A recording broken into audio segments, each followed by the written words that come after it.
Seorang Abu Darda mengatakan apa? Beliau menyatakan bahwa apa?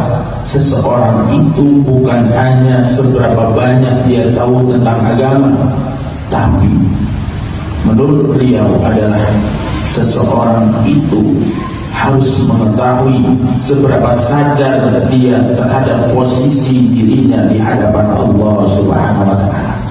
Bukan hanya sekedar seberapa tahu dia mengerti agama, seberapa paham dia, bukan, tapi dia harus mengetahui seberapa besar, seberapa sadar dia terhadap posisinya di hadapan Allah Subhanahu wa Ta'ala.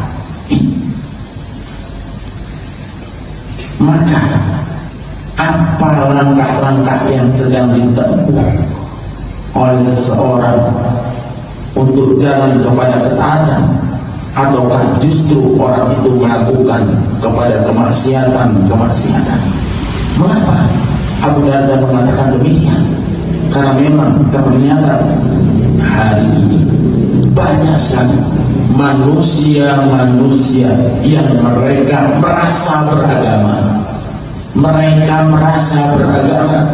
tetapi tidak sadar ternyata mereka sedang bermaksiat. Hari ini banyak orang-orang yang merasa dia beragama, tetapi ternyata tanpa sadar dia pun sedang bermaksiat. Banyak hari ini orang-orang yang merasa taat, merasa soleh, merasa solehah, padahal perlahan-lahan orang-orang tersebut justru malah menjauh dari Allah Subhanahu wa Ta'ala. Tampilannya soleh,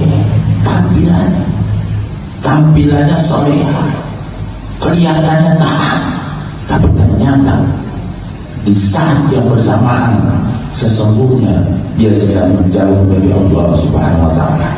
Maka kenapa Abu Darda mengatakan, beliau berkata, almar'u la yakunu aliman hatta ya'rifa nafsahu. Seseorang yang benar-benar paham adalah mereka yang mengetahui dirinya sendiri. Tatkala seseorang itu paham, maka mereka yang adalah mereka mengetahui dirinya sendiri. Maka perlu kita pahami sekarang, hadirin jemaah rahimakumullah, ketaatan itu tidak selalu hadir dalam bentuk besar yang mencolok, yang terlihat, tidak. Tapi kadang-kadang ketaatan itu sering bersemayam dalam hal-hal yang kecil yang diambil dari niat-niat yang lurus, dari niat-niat yang ikhlas, yang kelihatannya mungkin kita anggap remeh. Kita memandangnya mungkin itu hanya urusan-urusan yang kecil. Kita mungkin itu memandangnya urusan-urusan dunia semata. Tapi ternyata tatkala itu benar-benar dari niatan-niatan yang lurus, niatan-niatan yang ikhlas, maka hal-hal yang terlihat seperti urusan dunia di hadapan Allah besar nilainya. Karena memang segala amal itu tergantung daripada niatnya. Innamal a'malu binniyat. Tatkala seseorang melakukan dengan niat-niat yang lurus, maka bisa jadi Allah nilai dengan pahala yang besar. Maka sebaliknya, bahwa sesungguhnya yang namanya maksiat jarang kadang kita terlihat itu sesuatu yang menyeramkan. Kadang-kadang orang melihat maksiat itu ada sesuatu yang menyeramkan. Kadang-kadang orang melihat maksiat itu sesuatu yang menjijikkan. Kadang-kadang orang melihat itu kemaksiatan sesuatu yang menakutkan. Tapi ternyata ada maksiat-maksiat yang dia itu terlihat tidak menyeramkan, bahkan sering datang dengan alasan pembenaran sesuai dengan logika kita.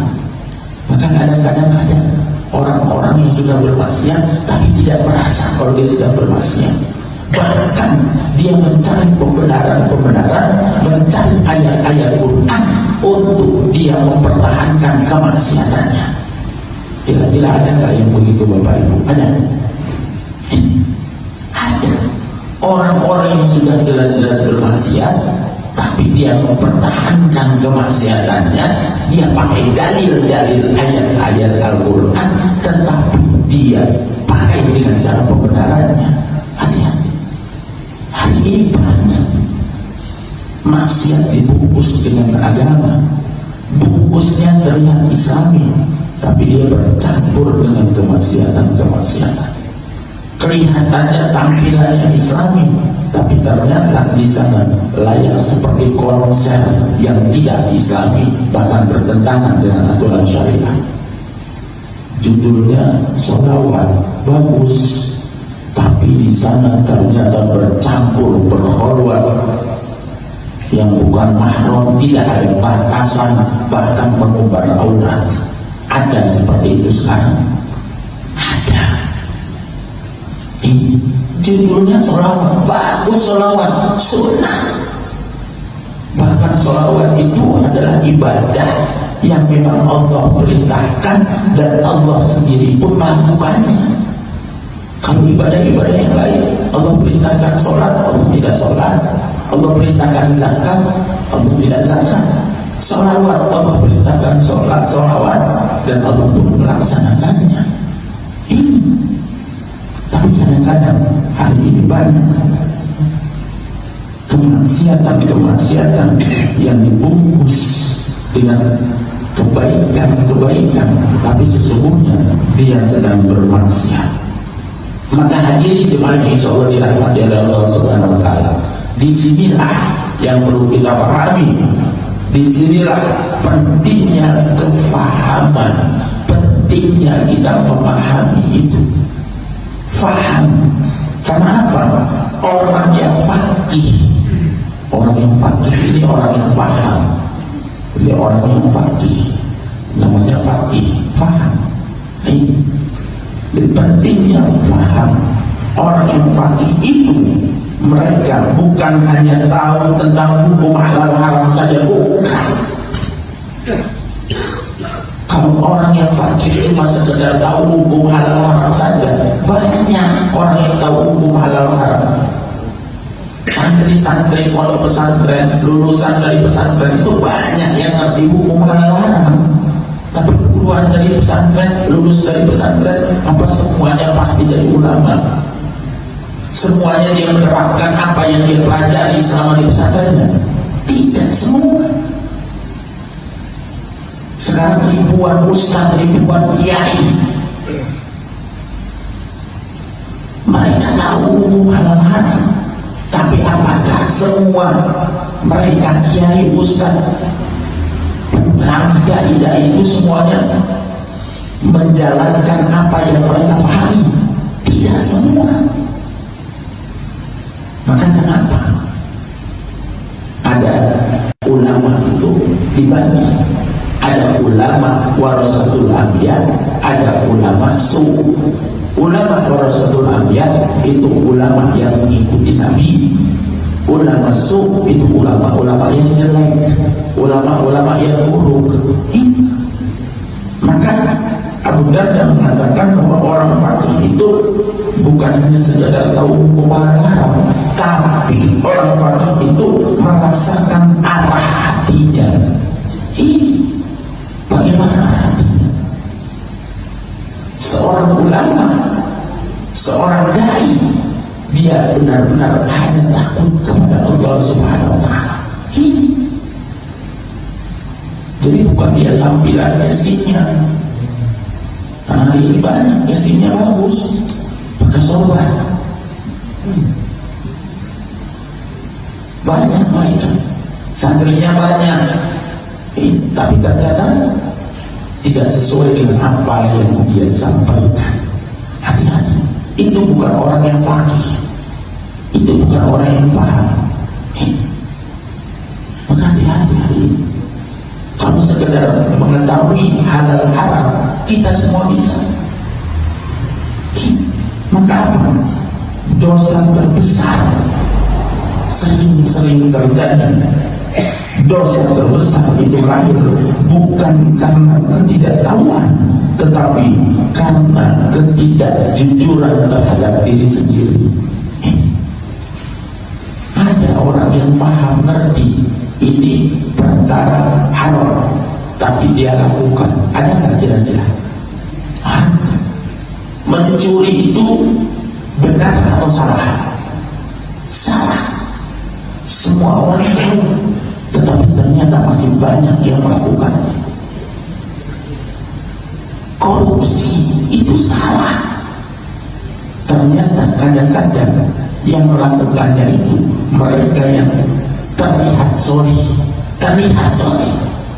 Dia kan rajin sholatnya, dia kan rajin sedekahnya, terlihatnya sorry. Dia kan rajin ke masjidnya, kok masih korupsi, kok masih mencuri. Ini hati-hati hari ini. Maka kejahatan, maka dosa terbesar lahir bukan karena ketidaktahuan, tapi dosa lahir karena ketidakjujuran terhadap diri sendiri. Maka kenapa Abu Darda mengatakan, beliau ikuti isi hati, ikuti yang mana hati yang terpaut dengan Allah. Ini karena seseorang taat kepada Allah, hati ini tidak bisa dibohongi. Hati ini akan tunduk kepada Allah Subhanahu wa Ta'ala. Maka lihat orang-orang yang tahu tapi melaksanakan suatu perbuatan kemungkaran, ini dosanya luar biasa. Masuk kepada mereka orang-orang fasik. Ibu, bapak tahu fasik. Orang fasik ini dia tahu hukumnya. Ini perkara yang jelas-jelas dilarang, tapi dia masih langgar, bahkan cari pembenaran. Banyak. Apa-apa yang masih sedikit, yang nggak boleh itu yang banyak. Lihat, dicari pembenaran ayat-ayat Quran. Semua agama sama, semua pasti masuk surga. Tergantung. Kadang-kadang ada orang begitu, mengibaratkan semua. Jadi agama itu ibarat rumah yang banyak pintu. Nah, pintu tujuan arahnya bermuara kepada yang satu. Jadi mau lewat pintu manapun boleh, nanti surganya sama. Hati-hati. Ini yang dalilnya di Quran. Innal ladina amanu wal ladina amanu wal ladina hadu wa nasara fasabihin man amana billah wal yawmil akhir wa 'amila shalihan falahum ajruhum 'inda rabbihim wa la khaufun 'alaihim wa la hum yahzanun. Cari yang kebenaran Al-Quran. Sesungguhnya orang beriman diartikan sesungguhnya orang Islam. Walladzina hadu wan nasara, dan orang Yahudi dan Nasara dan Nasrani, masabiin dan kaum sabiin, man amana billah wal yaumil akhir, yang dia beriman kepada Allah dan hari akhir, wa amila salihan, dan dia beramal saleh, falahum ajruhum, mereka akan dapat pahala, falahum ajruhum inda rabbihim, mereka akan dapat pahala dari Tuhan mereka, wala khaufun 'alaihim wa lahum yahzanun. Tidak perlu takut dan tidak perlu bersedih hati. Ayatnya benar, tapi ditafsirkan semau mereka. Sudah, agama semua sama.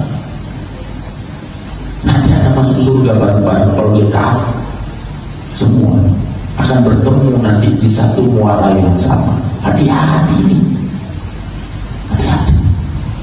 Mereka cari pembenaran dari Quran. Kenapa? Tidak benar. Sekarang saya tanya Bapak Ibu, semua agama sama atau tidak? Semua agama benar atau tidak? Ibu, Bapak, semua agama benar kan? Semua agama benar menurut pengikutnya masing-masing. Itu. Jadi semua agama benar menurut pengikutnya masing-masing. Silahkan pengikutnya mengklaim bahwa agama mereka benar, dan kita tidak boleh menghina sesama berbeda agama itu. Kenapa? Lakum dinukum waliyadin, la ikraha fiddin. Silahkan mereka meyakini kebenaran agama mereka, tetapi kita tidak boleh mengatakan semua agama sama, semua agama benar. Kita tidak boleh. Tapi kita harus meyakini agama yang kita anut adalah benar. Itu. Adapun mereka yang beragama lain mengatakan agama mereka benar, itu hak mereka. Silahkan, dan kita tidak boleh mencela mereka. Tapi kita memahami bahwa apa? Inna dina indallahil Islam. Agama yang di sisi Allah itu adalah agama Islam. Maka hati-hati. Tanpa seseorang itu tidak jujur terhadap dirinya sendiri, maka potensi kemaksiatan itu besar, karena dia akan mencari pembenaran. Saya pernah diskusi dengan tokoh Kejawen, tokoh dulu, sudah lama sekali, tidak di situ, tidak di Lampung. Mereka memahami kalau kami ngaji alif bahasa itu per huruf itu lama, karena ditafsirkan alif kenapa bisa di fathah, alif kenapa bisa di kasroh, alif kenapa bisa di dhammah, itu ada tafsirannya kata mereka. Ini kalau kita ngaji, yang ngaji Iqra sampai a i u, ngaji turutan a i u, babibu, tadi itu, saat itu sampai ya i. Tapi mereka mentakwil huruf-huruf hijaiyah itu ada tafsirannya, dan kelihatannya masuk logika, masuk akal. Tapi nanti ke belakangnya itu banyak yang tidak sependapat. Itu kenapa alif bisa di fathah, kenapa alif bisa di kasroh, kenapa alif bisa di dhammah? Kata mereka, aliran Kejawen ini, itu aku iki urip, aku ini hidup. Nah, kalau hidup bagaimana tafsirannya? Dan kalau seseorang hidup, hamba hidup, apa tujuan hidup itu? Tafsirannya panjang, cari ayat-ayat. Termasuk salah satunya ayat apa? Wa ma khalaqtul jinna wal insa illa liya'budun. Tidak diciptakan jin dan manusia kecuali untuk beribadah kepadaku. Dia tafsirkan apa? Makhluk hidup, manusia ini hidup hanya menyembah kepada Sang Khalik, Tuhan pencipta alam semesta. Masuk akal? Masuk akal nggak kira-kira? Masuk akal. Tapi nanti penafsiran ke belakangnya banyak sekali, pengikutnya banyak, karena masuk akal. Babibu, kenapa bisa di fathah? Kenapa bisa di kasroh? Kenapa bisa di dhammah? Kata mereka, tafsiran mereka, babibu bahkan bisa busuk. Bahkan bisa busuk, artinya apa? Tidak kekal. Makhluk tidak kekal. Yang kekal hanya Allah, yang kekal hanya Sang Pencipta. Kata mereka, ini masuk akal, masuk akal. Dicari ayat-ayat pembenaran yang terlihat masuk akal. Salah satunya adalah ayat yang dipakai apa? Kullu nafsin za'iqatul maut. Setiap yang bernyawa merasakan mati. Kira-kira ada nggak di sini yang nggak bakal mati? Ada?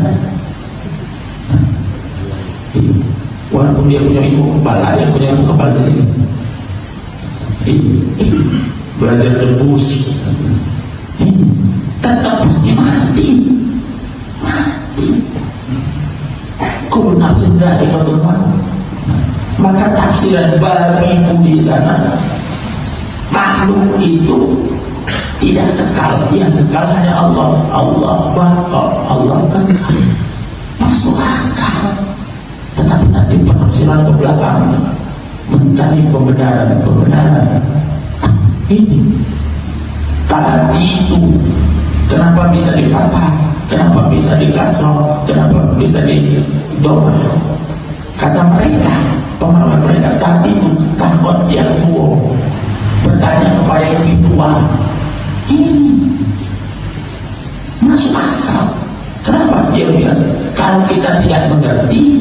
ketika tidak paham bertanya, masuk akal kan?